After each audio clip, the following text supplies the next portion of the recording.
আসসালামু আলাইকুম সুপ্রিয় দর্শক, আমি আজকে আপনাদেরকে বুঝাবো টিকটক স্টুডিও এর কাজ কি। আপনাদের অনেকেরই টিকটক অ্যাকাউন্টের প্রোফাইলে আপনারা দেখতে পাচ্ছেন টিকটক স্টুডিও।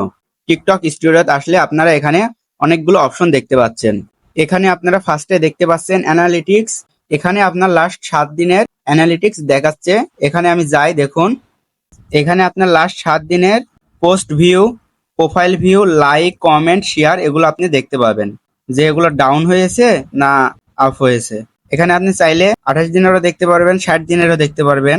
আপনি আপনার ইচ্ছা মতন দেখতে পারবেন। এরপরে নিচে আছে মনিটাইজেশন। এখানে আমি যদি যাই, দেখুন ভিওয়ালে এখানে দেখাচ্ছে লাস্ট সাত দিনে আর্নিং হয়েছে নাকি, এখানে আপনি দেখতে পারবেন লাইভ গিফট এবং সাবস্ক্রিপশনের মাধ্যমে। এরপর নিচের দিকে আছে, দেখতে পাচ্ছেন ট্রেন্ডিং পোস্ট 1 নম্বর, 2 নম্বর, 3 নম্বর, 4 নম্বর, এভাবে টিকটকের টপ কন্টেন্ট এগুলো এখানে সিরিয়ালে আছে। তো এই ছিল টিকটক স্টুডিও সম্পর্কে কিছু তথ্য। সো ভিডিওটি ভালো লাগলে like, comment, share, subscribe, follow করে পাশে থাকবেন।